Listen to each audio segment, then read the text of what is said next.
Welcome everybody. I hope everybody's figured out that there is food in the back.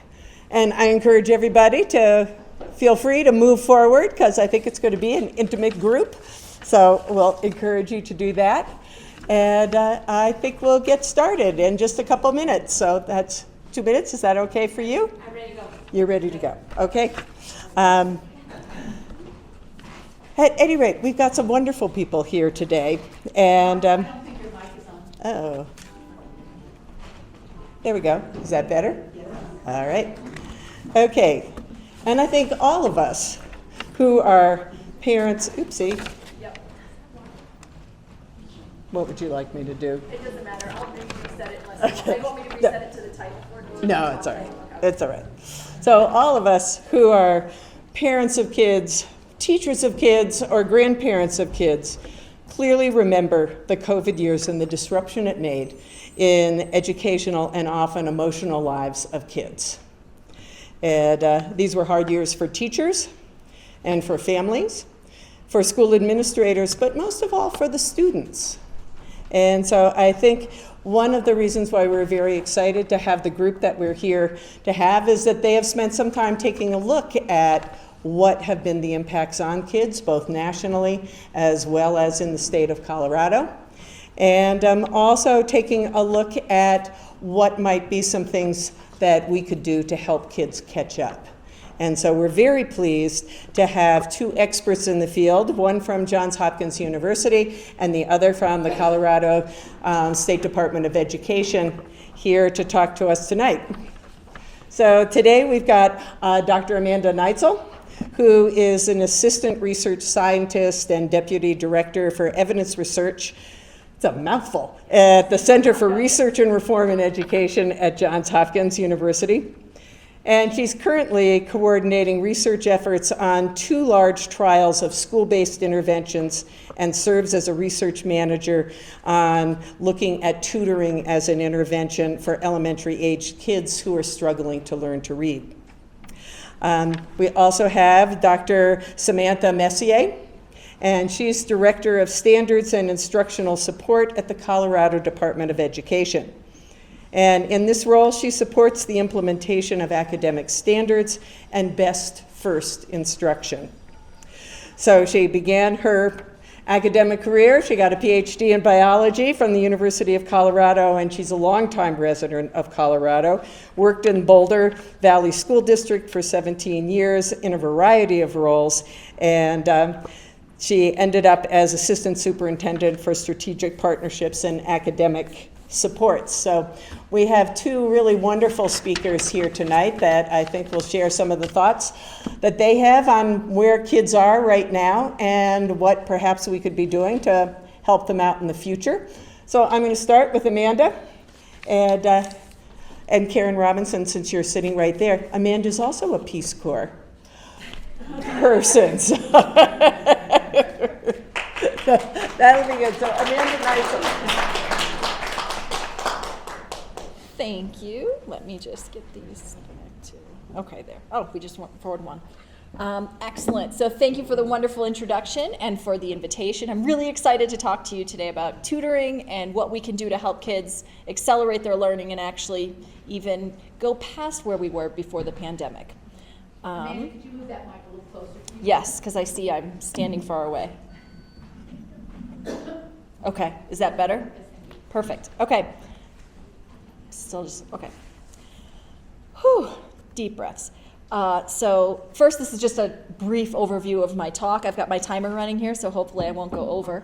But I'm going to see if I can add a little bit to my introduction, but then I'm going to jump right into what do we even need to recover for?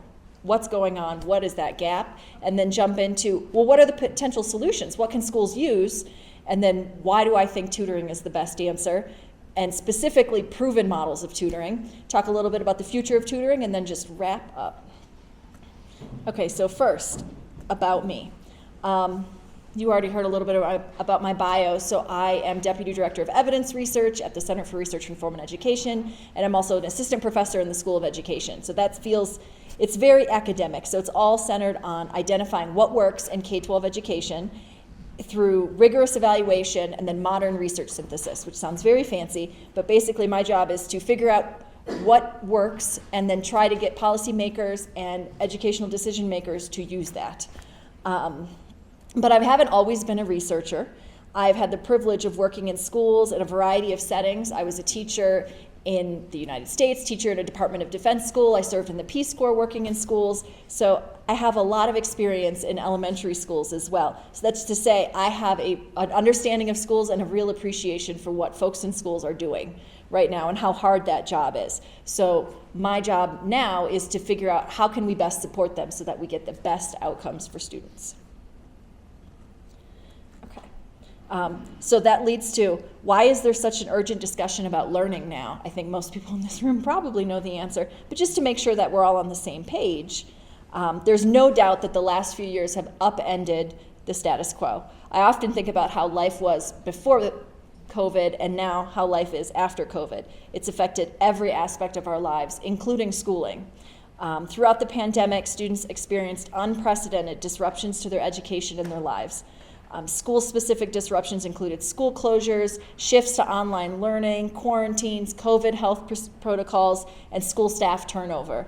Students were also affected by out-of-school factors, such as increased stress and anxiety and illness and loss of family members. So there was a lot happening for our students. All of these disruptions had devastating effects. I'm going to focus right now on academic outcomes, so learning, but that's not to dismiss that there were dramatic effects in terms of mental health, physical health, all sorts of other things for students, but I'm just focusing on one slice of that. So for academic outcomes right here, there's a substantial gap. So we're comparing how much we expected students to learn in a year and how much they actually learned throughout the pandemic. So you can see that they didn't quite do what we normally would have expected. A recent meta-analysis, so that's where they take a bunch of studies and combine them statistically, that was published in Nature Human Behavior, estimated that gap. So this is the latest best estimate of how much students lost. And it's quite a good study. I got to review it. So through that work, they estimated that in reading and math, students lost 35% of a school year. So I converted that into something that you could think about how much of a school year. But I would argue that those numbers actually hide the true story. When we start looking at this in terms of grade levels, students are mastering skills at different rates, and part of this may be an artifact of testing, but you can see in the early grades, we're estimating that students lost maybe 15% of a school year, which is a lot, and I suspect some of that may not show up until later because they're losing foundational skills. But so this is, as of right now, what can we estimate? So right now, lower grades seem very small, but I think as time goes on, we'll discover those, key foundational gaps. And then 4th, 5th, and 6th grade, that's right around that 30%. So losing about a third of a school year, which is awful. But then when you look at the secondary grades, that's when we get up to 70%. Those students lost almost a whole year of school. It's also concerning because those are the students that will be in school the shortest amount of time yet, so we have the least amount of time to catch them up. Those students are going to be in college or out in the field very soon. So this is incredibly concerning, and we need to take action quickly. But where did my slides go? Okay, so happily, we have many potential solutions to help recover from these losses and set up a stronger educational system so that outcomes can even be better than they were before the pandemic. We don't need to aim for what were we doing pre-pandemic, we should actually be aiming higher. So first up, this is a summary of different evidence-based programs and what has been shown to have impact. So this is based on the evidence for ESSA Clearinghouse that we produce, and this shows that in reading we've identified 554 programs in reading, and of those 97% have been shown to have really meaningful impacts for students. And then they give the numbers for math and SES. So what a lot of people focus on this is the small percentage of those studies that are evidence-based. So about 18% of what we've identified in reading is evidence-based, 6% in math, 21% in SEL. But I think actually, I wouldn't worry about that. That's just highlighting how difficult it is to develop a functional program. What you need to focus on is this large number of options that schools have. There's 97 evidence-based models in reading. That's a lot. So when I hear the stories of, oh, there's not enough to choose from, or there's not something that works for my kids or in my context or in my situation, there is. There's a lot of options and choices that you have. So that's really, really exciting. So, well, we know that there's a lot of options for them that research shows works. Let's see what they're actually doing. So this figure I took straight from Future Ed that has done a lot of really nice work around what are schools planning to spend their ESSER funds, because there was a great deal of funding from the federal government to put towards recovery from the pandemic. And this lays out what they were planning on spending it for. So you can see the three biggest buckets are in staffing, facilities and operation, and academic recovery. So that covers about 3/4 of it, and then there's smaller categories in the rest. This is a substantial amount of money. And this only covers the federal funds. There's also funds that are coming from the state level, and you're going to hear more about those next, I'm sure. So there's a lot of funding available, but we want to look at how are we going to increase that learning recovery. Well, what are they spending that money on? On here, you can see that largest section in purple is summer school and after school. So a lot of schools and districts stood up summer programs and after school programs to try to catch up. They thought, well, there's this gap, we need to make that up, more time is going to help us.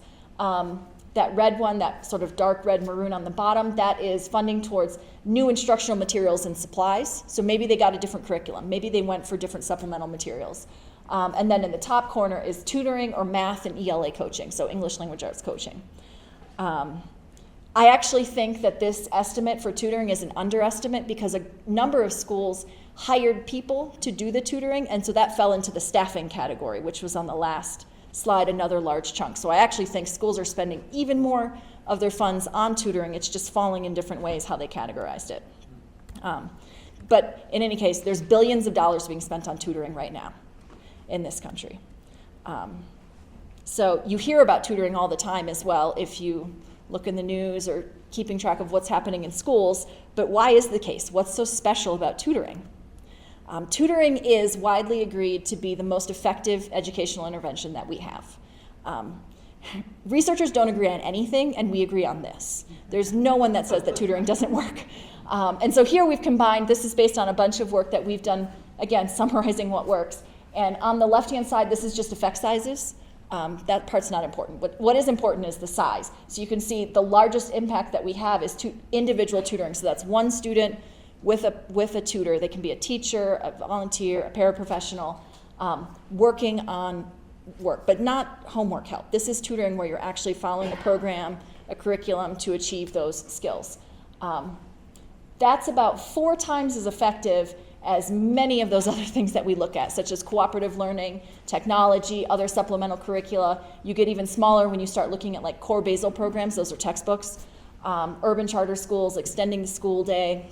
So even tutoring in a small group has a smaller effect size, but you serve more people, so it's more cost effective, so you can cover more kids. Even that is far more effective than those other models. So this is why tutoring is so why everyone is talking about it, because it's so much more effective than everything else that we have that we can try. However, as much as we all agree that tutoring works, and there's a lot of research that shows that it does, not all tutoring works. And this is where we start to see a lot of variation in how schools roll out tutoring. And this is where I think parents and teachers and people need to advocate for what kinds of plans are we accepting? What kinds of things are we bringing in? Believe it or not, we've actually tried this before on the federal scale. Through No Child Left Behind, there was a program called Supplemental Educational Services, and that provided funding to schools to provide supplemental support to students in after-school and summer school models. That sounds great. It actually increased the funding for tutoring in these different modes, and it was supposed to change things and help kids catch up, and actually, broadly, the agreement was after the fact that it had no impact on students. We spent all the money and nobody improved. It looks like students didn't attend this tutoring regularly. They didn't always get the right kids in the tutoring, so they weren't identifying the kids who needed it most. It wasn't as targeted as it should have been. And then oftentimes what the students were doing was boring or not engaging. So going with an adult who's helping them work on a worksheet. So it wasn't the right kind of instruction to have that powerful impact. This offers a lesson that just having the money available is not going to get us what we need in terms of impact. We have to have the right kind of tutoring. But since there is so much research on tutoring, we know a lot about what effective tutoring looks like. And so these are the core components that most people agree with. And at the end, I have some resources and other folks who are doing work on tutoring as well, and they have a similar list. So first, you need to be doing some sort of structured program or model. You can't just go in and help kids with what they need that day. You're following a plan. Second, there's a commitment to fidelity. So if you're going to meet 4 times a week, you meet 4 times a week. If you're going to cover these sorts of topics, you're doing that. So there's some sort of attention paid to actually doing what you're intending to do. The third piece that you hear a lot is high dosage. So this means you're meeting 3 or 4 times a week for a long enough period of time. I say long enough, I don't want to put like a time on it. A lot of people say, oh, it has to be 30 minutes or 45 minutes, but it really depends on the age of the students. I have 2 2-year-olds. I can't imagine, and I used to teach first grade. You can't tutor a first grader for 45 minutes. That's not going to work. So it's really age dependent, but it's frequent, and it's also during the school day because that's what means that the students are actually there. Next up is high quality instructional material. So you're covering those skills and knowledge that we know that you need. So if you follow teaching reading in schools, you've heard a lot about the science of reading and phonics. So if, for example, you're tutoring first graders in reading, you're actually teaching decoding. Another thing is around training and coaching.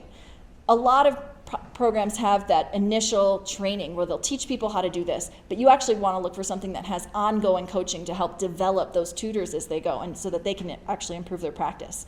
And then the final piece is data. And I say this not just as a researcher. This is something that I think every school should be excited to get and track. Is the tutoring being provided? How often? Are those kids getting gains? So that they can tweak it and improve it as they go. And then at the end of the year say, we used resources to do this. Did it help? Should we continue? So effective models have that data because they're looking at it as they go. So I've said that not all tutoring works. Good tutoring has these components. So there's 2 approaches that people will take to this. The first one is the grow your own model. So I love to cook. My whole family loves to cook. And there's it's almost like approaches to cooking. Some people are able to make an amazing cake just by knowing the kinds of stuff that go into cakes. My husband is like this. He's like, oh, let's make a cake. I want to make a lemon cake. He doesn't use a recipe. He sort of just roughly knows the ratios. He knows he needs some butter. He knows if he putting the lemon in, that makes it acidic. He's got to balance that out. He just has like a sense. And so he can throw together a great cake just out of thin air. Not everyone can do this. I can't just make up a cake. It would be a disaster. This is what those grow your own models are like. So some schools are actually developing their own tutoring models with the idea of, well, these are the components that we need. We're going to develop something that has all of these components, right? Like, I know the ingredients. I can put them together. I know how to make the recipe. However, it doesn't work for everyone. On the other hand, there is my style of cooking, which is using a recipe or a trusted cookbook. So I start with that, try it out, and then I can tinker it. And I can say, wow, this is a fantastic recipe for a lemon cake, but I think it would be a little bit better if I added this to it. That is the proven models approach, where these are established models, they've been tested, they have a structure, they have all of those core components, and they can help you and support you. So rather than starting from scratch, you're starting with something that's pretty reliable, and then you can tinker it to adjust to specific schools. So between those 2 approaches, I always suggest that people lean towards a proven model. So folks who have already worked out the kinks, they give you, this is pretty reliable, but you'll have to probably do some tweaking just to make it work because kids are different, schools are different. So proven models are those most reliable ways to get impacts for students. And so happily, some of our work at CRRE is through Proven Tutoring, which is a coalition that was founded by Nancy Madden and Bob Slavin. And it's a coalition of independent tutoring providers, and they cover reading and math, grades K through 10. Some of them go up to 12. And so all of our models are evidence-based. So that's according to the Every Student Succeeds Act regulations of what does it mean to have evidence that you work. They have a demonstrated capacities to scale. So they can actually grow. They have an internal infrastructure so that if you said, we need to roll out to a new district and tutor another 100 kids, or we need to go to 5 districts, or we need to go to a new state, they can do that. They have the infrastructure to expand. And then finally, they're committed to implementing that tutoring model as they researched it and as it was intended. Again, you don't always see this, where they'll study it in an amazing way with the very best tutors you've ever seen, and then when it rolls out in schools, they're using volunteers from the local high school, and it's not quite the same. So you want to make sure that whatever model you're using, they're committed to do that implementation with fidelity. You might say, because this is all over and people always ask me about this, what about virtual tutoring, like paper? Everyone's talking about that. There's districts making big contracts. There's all sorts of folks talking about this virtual model, which is very low cost. It doesn't cost a lot per kid. And it's a way you can reach all the students. You don't have to deal with hiring tutors. It's easier. So that's kind of the promise. However, in reality, most of these models have never been proven in rigorous research to work. Most of them haven't been studied well. In fairness, a lot of them did expand rapidly during the pandemic, and so there are studies in progress. There's a lot, for example, in Tennessee, they're studying what they're doing. But so a lot of these, it's almost a roll of the dice. We don't know if they work or not. It's kind of a good idea, but a lot of the initial data that's coming out is showing that you might say we're going to tutor all the students in this district, and then in the end they tutor 15% of the students in the district. So suddenly it's much more expensive than you initially envisioned because you're paying that per head. They charge you per student. You're paying for every student that you enroll, but only 15% use it. So suddenly the cost is much higher, and it's almost the same cost as getting in-person tutoring. Also, we've seen very small impacts because, again, students don't do it reliably. They're not doing it 4 to 5 times a week because oftentimes they're sort of supposed to do it after school. Are they doing it regularly after school? I don't know. Or they're doing it in school, but it's easy to say, oh, but we have a field trip today, so you're going to miss it. Oh, they just have to make up this other thing, so they're going to miss it. So I would say virtual tutoring, we don't know a lot about them. What we're seeing is that so far they don't look like they work on average very well. So if schools are going to use these, they need to be cautious. They need to be very clear about having a process in place to make sure that they're being implemented like they should be, and then also make sure that they're collecting data to see at the end of that school year, did this work for us, should we continue? And if it didn't, then you can pivot to something else. Okay, the future of tutoring. So I hope that everyone has seen the value of tutoring to address that achievement gap. So we were talking about students that were missing 35% of a school year. That's 0.14 standard deviations. That other scale was in 0.14 standard deviations. The only thing that can overcome that is tutoring. That's the only way we're going to make up that gap quickly. However, there is a role for tutoring in schools even after the pandemic. Before the pandemic, there were students that weren't doing well. There were students that weren't served well by schools. There were students that just needed a little extra support.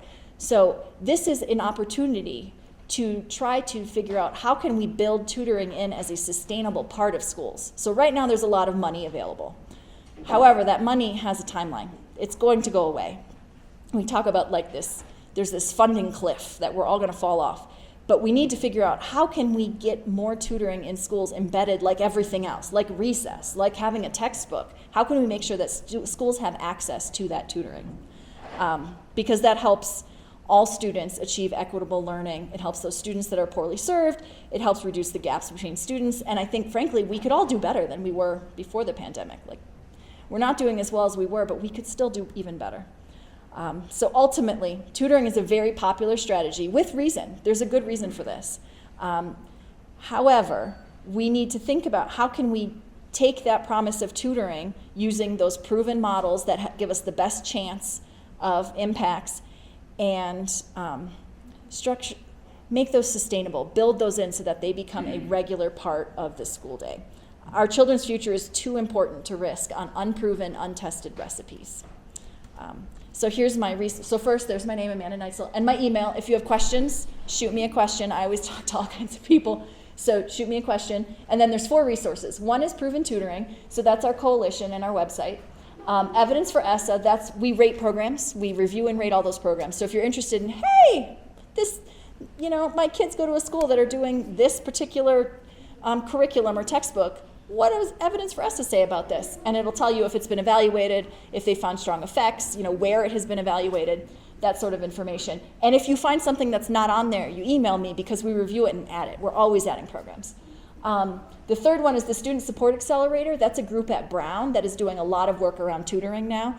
So again, I said researchers don't always agree. They support a lot of the grow your own model, so they're putting out practice guides for people to develop their own. But in full disclosure, I think you need all the information from both sides. So I've given my pitch for this is why we should use structured models, but there are people who are putting out guidance for schools that do want to develop their own, and those folks at Brown do good work on that.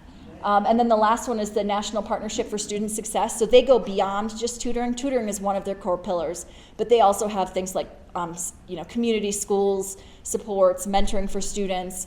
That's actually led by another research center from the School of Education at Hopkins, Bob Balfance, who did a lot of work in secondary schools, and AmeriCorps is involved, the White House is involved, so that's a big national group as well. So that is it for my talk. I'm really excited to hear what comes next, though, because I tried to give you a broad picture of tutoring and the landscape nationally, but we've been partnering with some folks in Colorado, and you guys are doing some really great work here too. I think also for building it in the long term. So I'm very excited to hear about that. Thank you.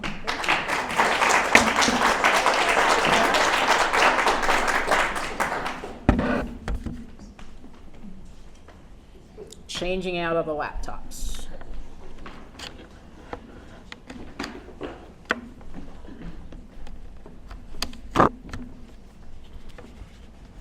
All right. I always have just a little bit of nervousness at this point.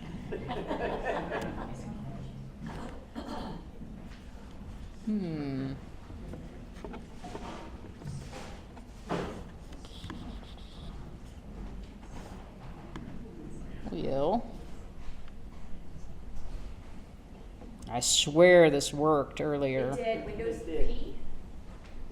What? Windows P was the shortcut he used for me to bring up that other thing on the side. Gotcha. Yeah. Because then I didn't. And then it's supposed to take a second. Yeah. There we go. Thank you, Amanda.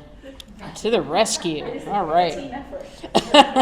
Well, good evening, everybody. It's great to be here. Thank you so much for inviting me to come and share with you a little bit about how kids are doing post-pandemic in the state of Colorado. So I'm Sam Messier. I'm with the Department of Education. I just joined the department back in November, so I'm relatively new to the State Department. Prior to that, I was in Boulder Valley School District for a number of years, the last 3 of those being, pandemic and recovery years. I also have an 11th grader at home, so I have lived the reality of having a high schooler go through the pandemic period, and definitely huge impact on our kids. So really proud of how our kids are rebounding from this and showing their resiliency. And also incredibly proud of our educators for really stepping up to the plate and doing a great job during this crisis. So, how are kids doing?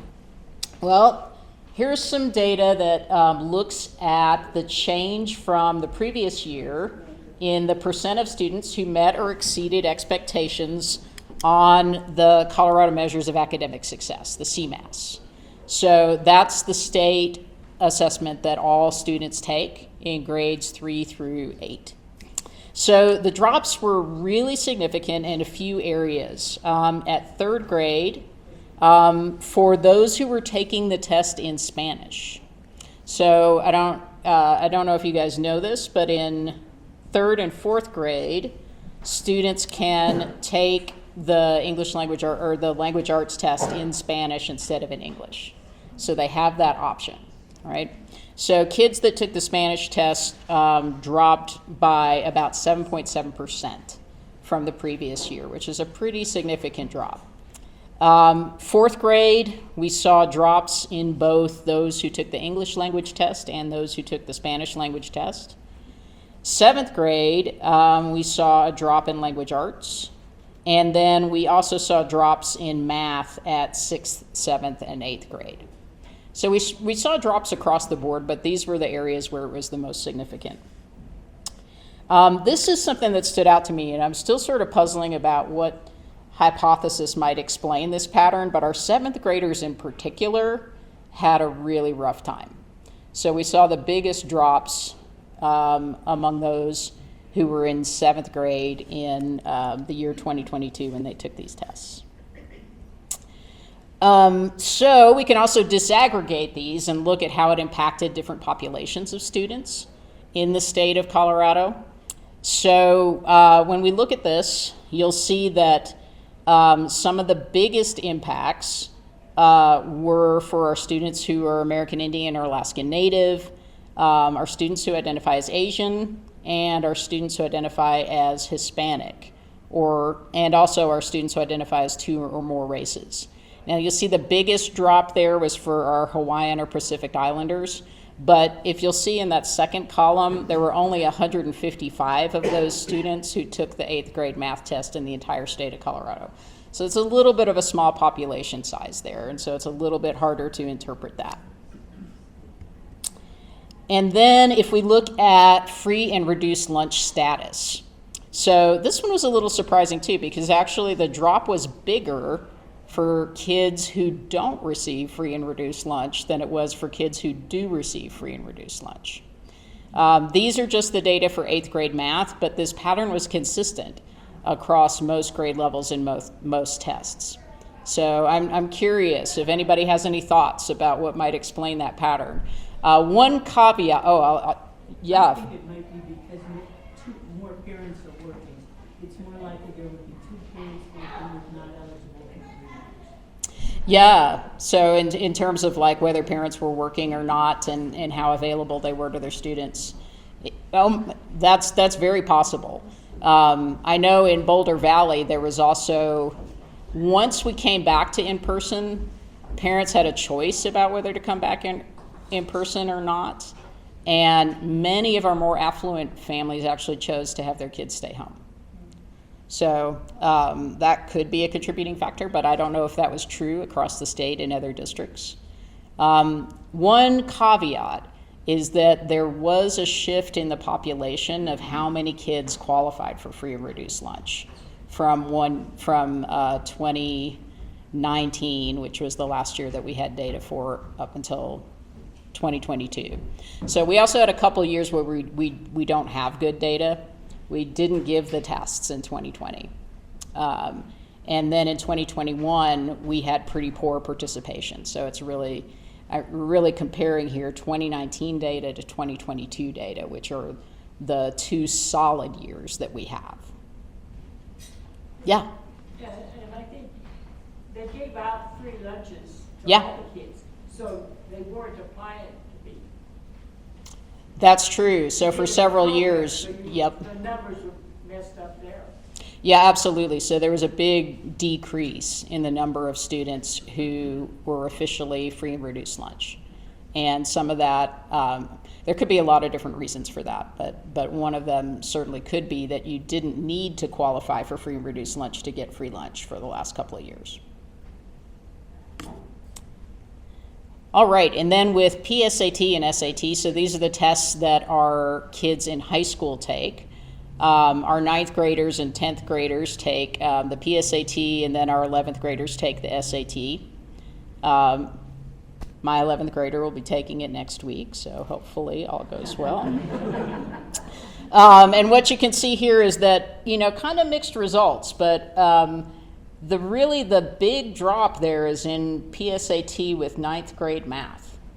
So that was that was an area where we saw a pretty big drop. We actually saw a little bit of a gain in the 10th grade PSAT and in the 10th grade math PSAT. So the 10th grade EBRW stands for evidence-based reading and writing, otherwise known as language arts. So both content areas in 10th grade, the 10th graders did pretty well. If you want additional data, there's a ton of data at the state level that is all publicly available. So if you're a data nerd and you want to go and dig in and look at the patterns, then please feel free. You can go to the CDE website.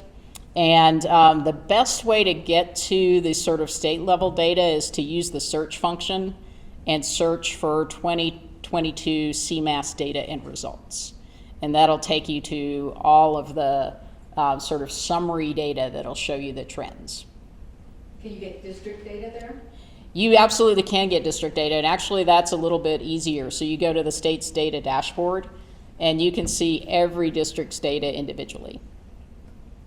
Is there a difference that can be shown for those that were online doing, their studies versus those that could not be online or were from poor rural areas? Yeah, to my knowledge, at the state level, we don't have access to those data. The way that we tracked attendance during the pandemic, student attendance counted the same whether you're in person or remote, as long as you were engaged in educational activities. And so it would be really interesting to know whether districts have that kind of data that we'd be able to look into. And then this is a little bit about how Colorado kids did compared to the nation on the NAEP. So the NAEP is the National Assessment of Educational Progress. It's a national test. They give it to a subsample of kids in every state. So not every kid in Colorado takes the NAEP. They give it to a subsample of kids so that they can compare in general how kids in Colorado are doing to kids in the rest of the country. And typically, Colorado does a little bit better than the nation as a whole. Point of pride for our state, I have to say. This year, this past year, we continued to outperform the nation, although we did have some pretty significant drops, both in reading and in math, and at all grade levels. So definitely you can see in the data that our kids were not doing as well post-pandemic as they were pre-pandemic. So what are we doing as a response? So one of the things that we're doing is high impact tutoring. This was a grants program that was created by the legislature. So it was passed through House Bill 21-1234, and that established this high impact tutoring program for the state of Colorado. So it's administered by CDE. It's actually administered out of my office. And the funds were first distributed a little more than a year ago, in February of 2022. There were 21 awardees in that round. We gave out a total of $4.8 million. And there is a second round of funding that was open for applications in January. We should be announcing those awards in the next couple of weeks. So we'll have a second round of awardees as well. Big shout out to our friends at Johns Hopkins for helping to inform the development of our model. One of the things that CDE likes to do is not try to develop our own stuff, but really look at proven models for what works. And so we've relied on the expertise of people at the national level, like at Johns Hopkins and at Stanford, to inform the strategies that we've been employing. So one of the things that we stress in the high impact tutoring program, and this is actually one of the criteria that's written into the way we review the grant proposals. By the way, we got proposals this round for 5 times the amount of money that we actually had available. So the need far outweighs the availability of funds to support these efforts. One of the criteria when we're reviewing those proposals and deciding who's going to get awarded that money is that we look for them to have the characteristics of high impact tutoring that's proven to work, right?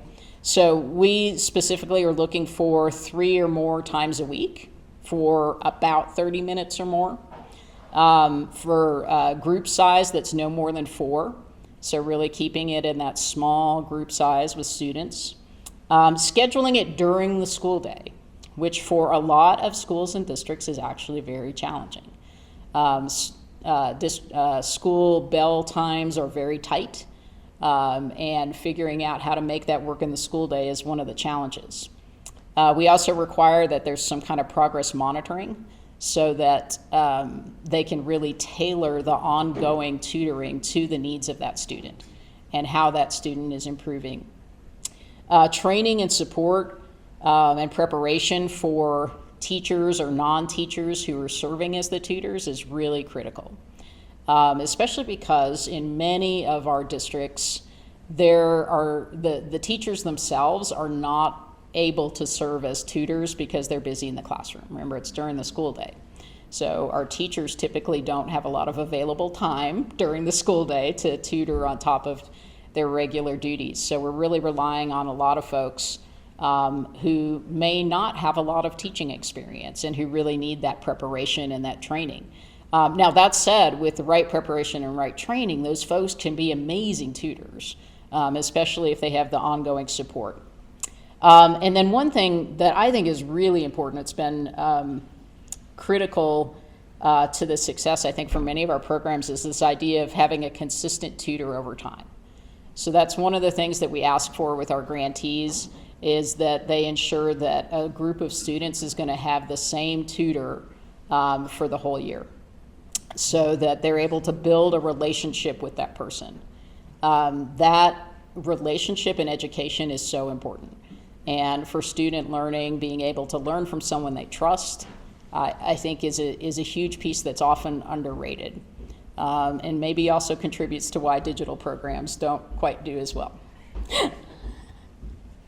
So, results to date. Even though, remember, we've only had this money out on the street for a year. Our grantees just got the funds back in February of 2022, but we're already seeing some good success. So 76% of our grantees were thankfully able to report that students experienced growth after participating in the high impact tutoring. The growth definitely varies by program, and the measures they used also differ by program. So Colorado is a local control state. So while we can give out money for high impact tutoring and say it needs to have these criteria, we try to stay away from saying you have to do it exactly this way, because that starts to cross the line into mandating what local districts do. About a fourth of the grantees reported an increase in student confidence and engagement or motivation for students participating in the program. Huge. So getting kids motivated, engaged, and feeling confident is about half the battle, right? I know there are a lot of retired teachers in here. Would you guys agree with that? For sure. And then the range of students that was served by these grants, very diverse. So we had rural communities, we had urban districts, culturally and financially diverse students, we have multilingual learners, and many students who are receiving free and reduced lunch.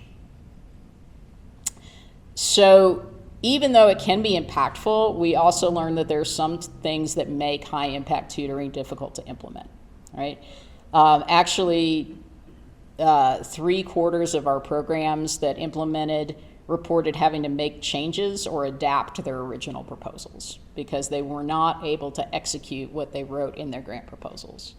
And a lot of that was because they could not recruit and hire enough folks.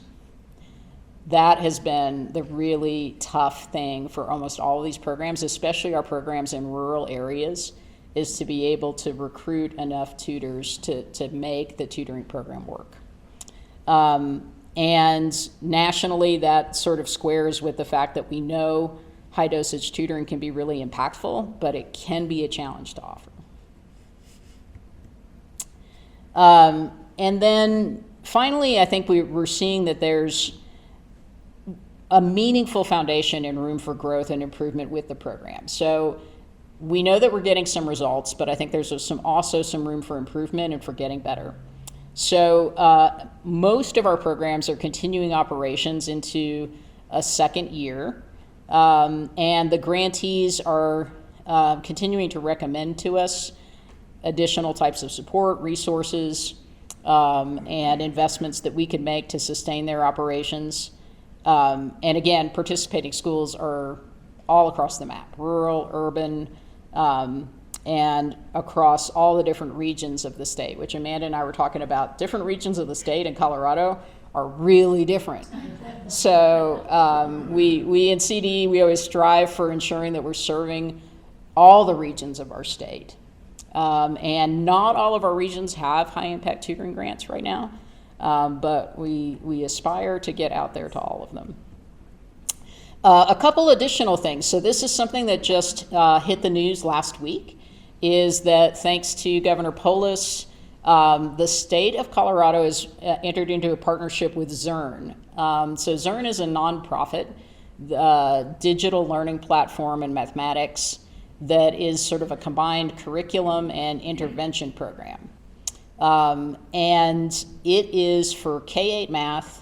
It's free to any school or school district in the state of Colorado, which is a big deal. It is optional for districts. So districts don't have to participate. If they don't want to buy Zern and participate, they don't have to. But it is out there and it is available. And the preliminary data that Zern has provided shows that it is relatively promising. And then extended learning opportunities. So remember, high impact tutoring takes place during the school day. We also recognize that there's a need for many of our students to have some enrichment that extends beyond the school day, whether that's after school or Saturday school or summer school. And so we also have a pretty robust program of grants to districts and schools that support those kinds of activities, with a lot of that focused on enrichment, particularly in the STEM fields. And with a big focus on partnering with local nonprofits that can assist with those efforts. And that's all I got for you.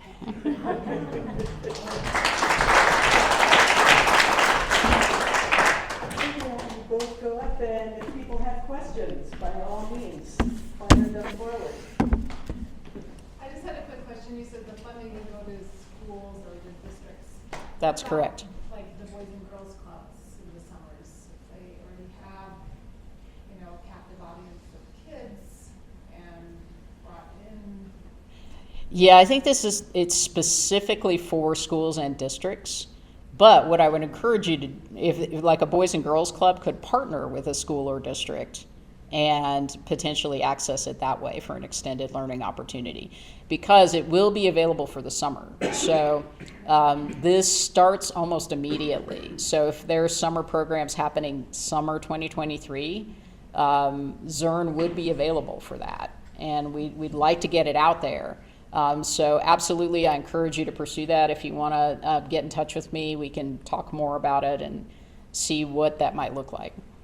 I think that captive audience piece is what makes those after school and summer school programs really effective. So if you've already got kids that are coming regularly for something else you're doing, that's when those things are really impactful. It's the stuff where they're just sort of attendance is spotty.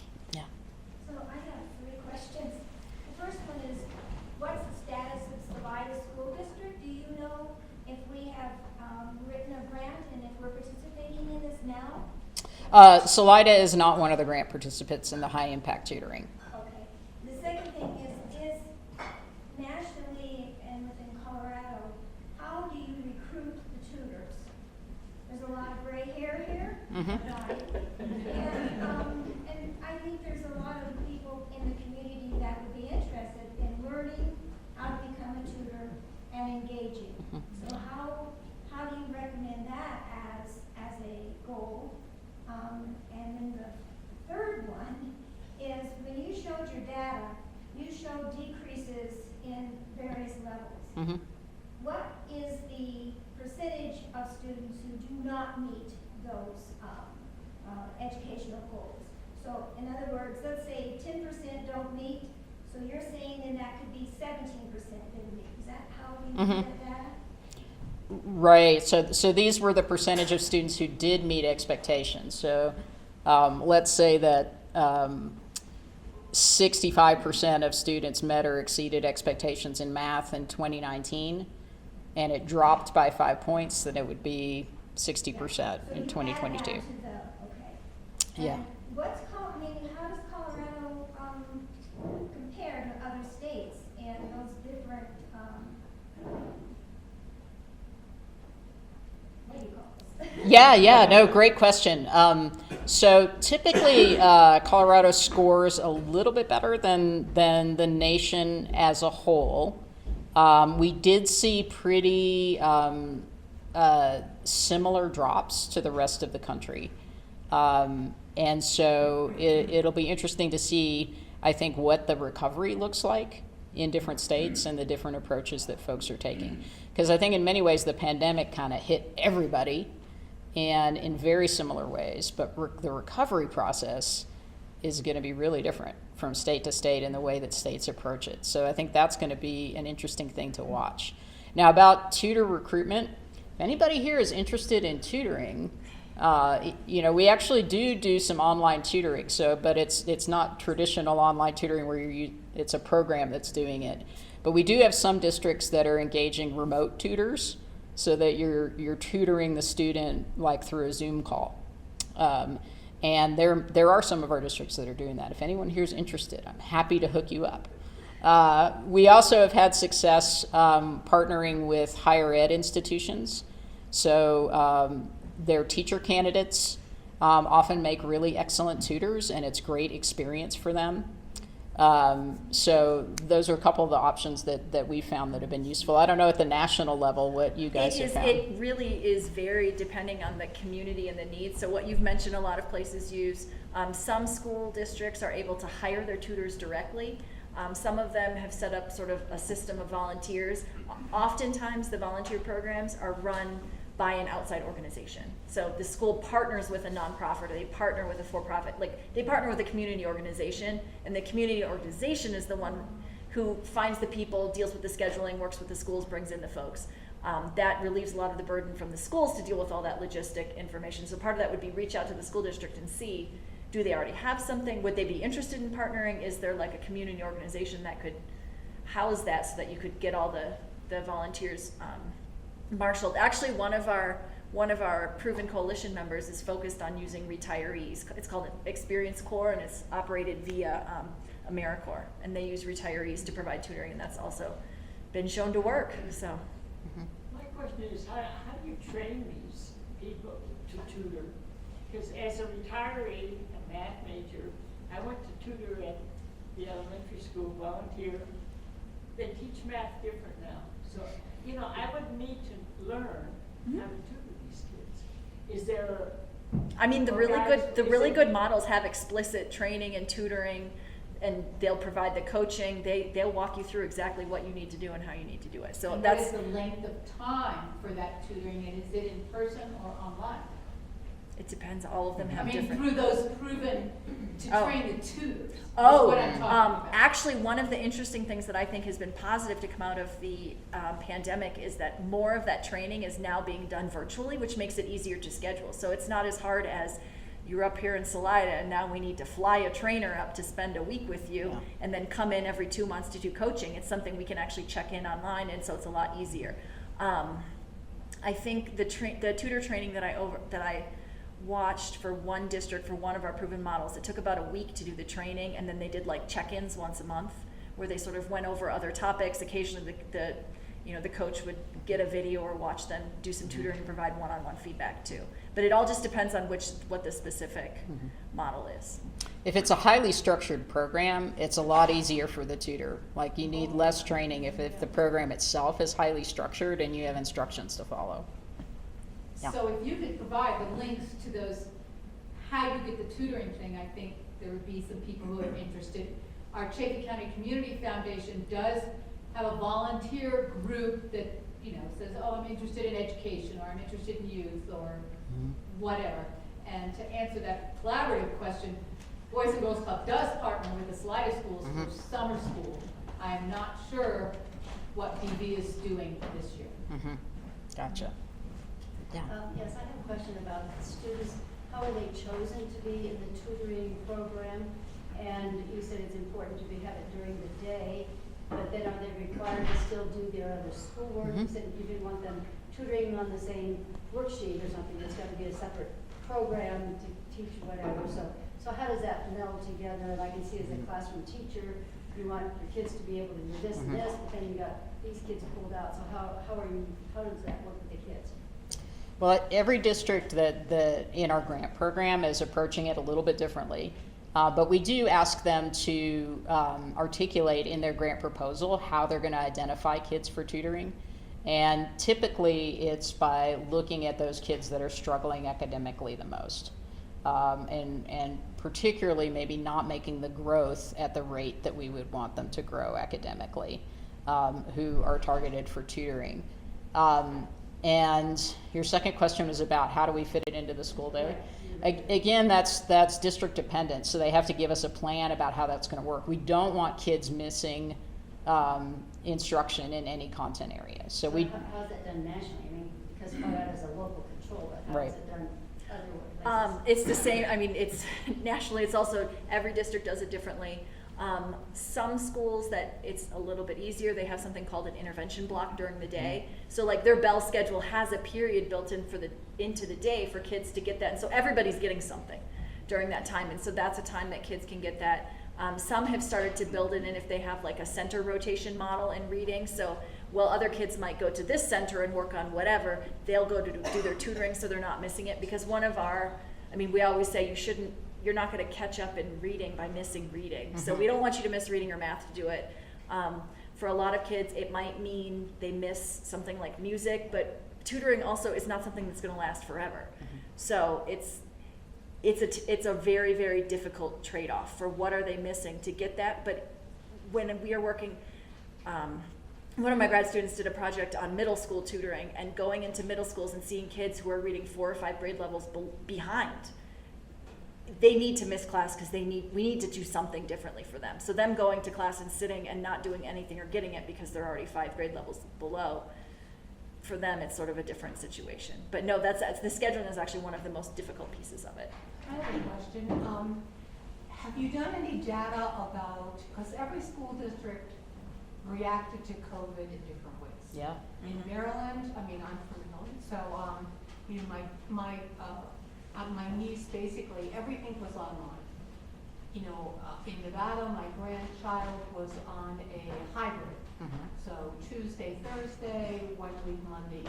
So has there been any data or follow-up on, which actions seem to work the best? It is incredibly difficult to get that data, and I'm actually part of a group at Hopkins. They were doing the whole dashboard, with the rates, but there was a team studying that, closures and who's doing what. We tried to capture it, but in a lot of places it was almost changing week by week. So it's hard to capture that. You had a lot of optional programs where it wasn't even school by school or district by district, it was some parents were choosing hybrid and some parents were choosing in person. And I think there's a lot that was also missing from some of that data. So thinking about Baltimore, even once they went back to in-person, just because of their COVID protocols, they would quarantine whole classes for a week. Yeah. And so it's that school is in person, but half the kids are home now on quarantine for a week. So we're trying to collect that data. It's incredibly messy. So in a lot of ways, we're not really sure which worked best, especially because a lot of it depends on, did you have someone at home that could help you take advantage of online or not? And yeah, I'm sorry, I don't have a better question. So we're working on it, but we don't know. It's a good question, but no. Yeah. Yeah, did you have any grant applications from Chaffee County or Leadville or this general area? I don't know the answer to that because when they did the last round of grant review, I wasn't in the department yet, so I don't know who we didn't fund. But I could look into that for you. Sure. Yeah. What's nationwide and in Colorado? Is there a reason why it seems like math is always the sticking point for kids? Is it that the case, or do we need better instruction or better methods to improve in that area? Or the metric system. Yeah. Well, that's a deep and complicated question, and I don't think that math is inherently harder because I think that what you see when you look at international comparisons is that there are other countries that far outperform us in mathematics. I think there are. In terms of whether it's that we need better instruction, it may be that what we need is more of a commitment to coherent instruction with fidelity, and that piece is really hard to achieve in public education. So especially in a local control state like Colorado, where every district chooses its own curriculum materials, its own instructional materials, its own instructional framework, which makes it really difficult to support from the state level. I don't know if you have any thoughts you want to share. I mean, everything applies nationally, but also part of it is we know a lot more about how to teach reading than math. And from the one from Evidence for ESSA that talked about how many programs are identified, how many are evidence-based, you saw a larger proportion in reading than in math. In math, it's something like 6% have evidence of effectiveness. There hasn't been as much research on math. We don't know as much about it. That's one of the reasons I was so excited about the Zern work, was like the state had identified where is the need, and you guys found a solution to work for, because there's just not as many programs in math. And you're right about it being a sticking point, but in math it seems to be like 9th grade algebra is really the sticking point, and in reading it's like 1st grade reading. Like it's like we're focusing on different times, but by 9th grade, like waiting till 9th grade is too long. By then they're sort of checked out of school too. So I feel like in some ways in math there's been so much focus on algebra, like let's teach algebra in 8th grade, but they're focusing on it so late that by then we've already set that pattern that, I'm not good at math, and it's hard to overcome that. And I think there's a cultural acceptance of I'm not good at math. I think there's something about United States culture that's an acceptable thing to say, I'm not good at math. I mean, how many people have you heard say that? Yeah, they're just not a math person. Yeah. It's okay. But nobody ever says I'm not a reading person. Yeah. So when you look at your data, do you have interventions that are more important, say, K through 4th grade? And if you really intensely do a lot of tutoring then, does that mean that you don't have to do as much tutoring as they get further on in their education? Or is it middle school? Where do you get the biggest bang for your buck with tutoring? I think it depends on the content area and the context and sort of what's going on for those students. I do agree that middle school math seems to be like, that seems to be where things tend to go wrong, where we tend to see like big drop-offs in data. And even pre-pandemic, I know in my district in Boulder Valley, definitely one of our weaknesses was around middle school math. So there's definitely something, there's a challenge there systemically that we haven't quite figured out how to tackle. Now with reading, you do have to address that pretty early. Like if you don't establish those decoding skills really early, then you have to do it later. And you have to do that while your peers are reading novels, right? So the early intervention is critical there. So I have one more follow-up. Is there any program anywhere that looks at adverse children experiences, ACEs, as how they're impacting their educational performance? Is there any, program or an experiment or program that starts screening kids for that really early in their education? Because I think that has a huge impact on how kids do.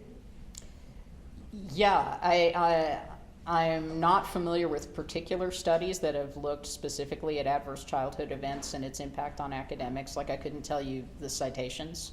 But I think anyone who's an educator knows that kids who've experienced trauma have a harder time accessing learning. If you don't feel safe, if you don't feel comfortable, it's very hard to engage academically. And I would say there's a number of social emotional learning programs, and there's some that are universal, but there's also targeted programs, and they're some of those screen for those sorts of things. And some of those programs are actually also linked with literacy programs or other academic supports. I will say, I agree with, one of the things that I don't have as a rule is how do you identify kids for tutoring? Because what I found is that teachers are really good at identifying which kids should be targeted. And they're not just looking at test scores. A lot of it is test scores, but I think a lot of teachers are also taking those things into account. Because when I go in and I have to decide, we're doing a research study, which kids are getting tutored because I need to randomize and I need to understand how you came up with this list. I have access to the prior test scores. I was like, these are the kids at the bottom, this is who I would pick, and then they'll have a different list. And we've sort of talked through some of that, and somebody was like, well, this kid, but he gets a lot of support from home, so it's going to be taken care of. This kid's right on the bubble, and he's got this other stuff going on. So I think a lot of this it comes down to that sort of local control too of I think a lot of teachers do take that into consideration, and they should, and as it turns out, they're really good at identifying those kids. Yeah. Is the problem in middle school, is that where it really starts? I mean, I know it's in elementary and all the way through, but it seems as if when they get into middle school or junior high school, whatever the state has, that's where kids start to, or the teachers would start to see more, let's say, serious problems in math or in reading, whatever it might be. And could that be associated with raging hormones at that period? That's a really tough developmental period. Yeah. That's a really rough time to be a kid. They hate everything. They hate you. They hate them. Like, it's just, that's a really rough time. So I think that might be part of it. For why math gets that far along, I think part of that might be just assessments and screening. So in reading, like I said, we know a lot about reading. And so there are assessments that are, you can give a kid a 60-second test in reading and then very quickly identify who has an 80% chance of reading failure. And these are widely used, they're free. And so if you think about this is a test that only takes 1 minute to take, and I can tell you who's probably not going to read really well, that's really useful. And so we can identify those kids really well, really early. I think it's much harder to screen those kids in math. And it's almost like you have to wait until they fail enough to know who needs the help. And by then it's middle school and they're far behind. So I think it's harder to identify those kids that are struggling in math early on.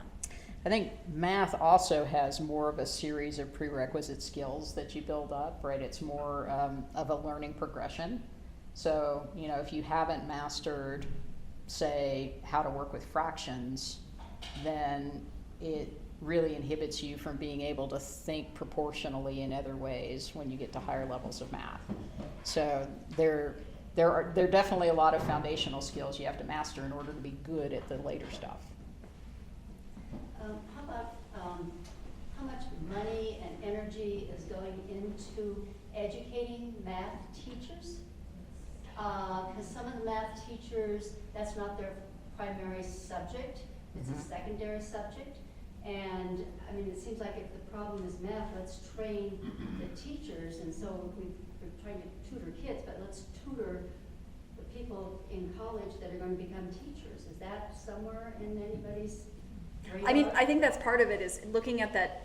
I should have left my things plugged in. One of the things a lot of districts actually planned on using some of those federal funds to do that professional development, to improve the skills of the existing teachers that they have. So I think there is attention being paid to that. And that links back to what you were talking about with at what time point, if we do all this tutoring early on, is it possible we wouldn't need it later? Well, it's connected to what are you doing in your classroom instruction. Sometimes kids are not doing well and need tutoring because they were lacking something in their classroom instruction. So then if they get the tutoring to get back up and then they go back to that classroom instruction, they just fall behind again because there's still something missing. So in some ways you need to do the tutoring there's always going to be kids that need tutoring, but you also need to look at what else do we need to do. And so schools are doing things like choosing other instructional materials. They're putting those investment funds in professional development for teachers too. Because they recognize that you can't just tutor our way out of this. We need to fix, some of it is caused by the pandemic, but some of it is also, we need to fix what caused some of these differences. There is a bill making its way through the Colorado legislature, the math bill, which is sort of like, have you guys heard about the READ Act? It was a major educational bill that really reformed the way we teach reading in the state of Colorado. This is kind of like the Math Act. So it's similar to the READ Act, except most of it is optional for districts instead of being required in the way that the READ Act was. But there is, now it's not in its final form yet. It hasn't passed and been signed by the governor, so I don't know exactly what will happen in the final version. But there is a focus on training for in-service and pre-service teachers around teaching mathematics in that bill in its current form, in the current draft that I've seen. And also a lot of focus on math enrichment in after-school programs and summer programs. Why is Colorado one of the leading state as far as education according to the tests that you showed, test results? nationally, is it that much ahead of the rest of the nation, or is it just because of individual school districts throughout Colorado? Well, I mean, we're not like at the top. I would say, I would say we're like in the top third of states. But in terms of why that is, I think it's that I always chalk it up to we just have really smart kids in the state of Colorado. But I think it's part of that could be about how we fund education. And That is not helping us be No. That's for sure. there are places that are worse. So Right. I've seen it. Okay.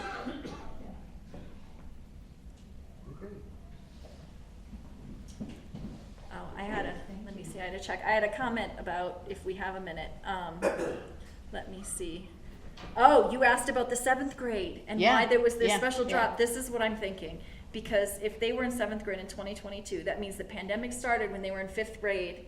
They started in 6th grade and 7th grade. That is a really rough transition. They're probably Yeah. going from elementary to middle school, Yeah. and they transitioned like home. at home, which is a terrible time. I mean, that's a rough transition anyway, and then they did it at home. So that would be why I suspect that they were hit really, Yeah, really hard. that's a good one. I was also worried about the kids who were making that high school transition too, Yeah. because again, they missed a lot of things. So What about the transition from high school to college? I'm terrified about that. I mean, there were people who didn't get to have real graduations, like the mental health outcomes of some of that. Like they didn't get to have prom, they didn't get to do all of those like milestone things. I gotta tell you, working with grad students who, I don't work with undergrads, so I work with grad students, but I had to work with grad students who came in during the pandemic. It took us a lot longer to develop the same sort of relationships and like patterns than just because they were at home all the time. We never met in person. They didn't come to class and like meet their classmates. Yep. It was really hard. What were some of the social skills that you found out through your research that were lacking? I mean, nationwide. I mean, I think there's higher reports of anxiety and depression, and we're much more concerned about suicide, and people are not happy. They have gotten, it's harder, I think, I see this with younger children, that they don't interact with each other. Like when you start school in kindergarten, a lot of times that's, preschool and kindergarten, that's when you're learning how to be with other kids, and they didn't get that. And so now you're trying to teach these skills of like, how do you share, how do you take turns to children when they're much older. So. And the ability to self-regulate, like that's one of the things that in our district we saw just totally tanked, is students, when they came back from the pandemic, were just not kind of able to calm themselves and get into a really dysregulated state really easily. Has there been any research then in how the shootings in schools affect kids that have come back, that were out of school for the couple of years, and then they come back in, and all of a sudden we're having all these shootings going on in society or in schools? How is that affecting them, or has there been research on that?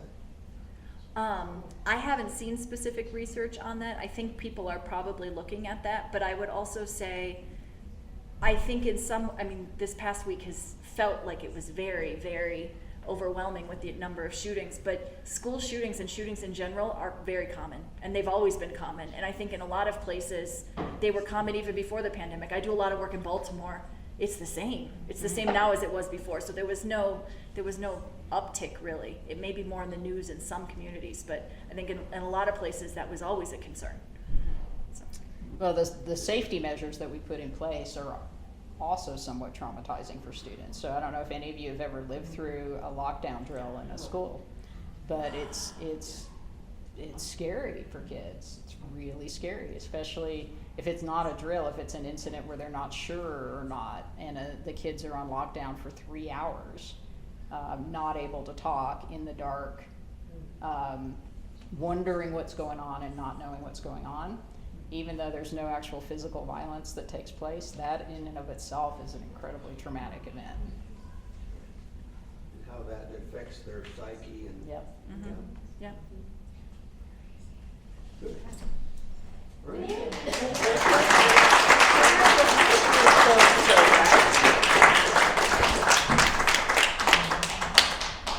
At any rate, there is, of course,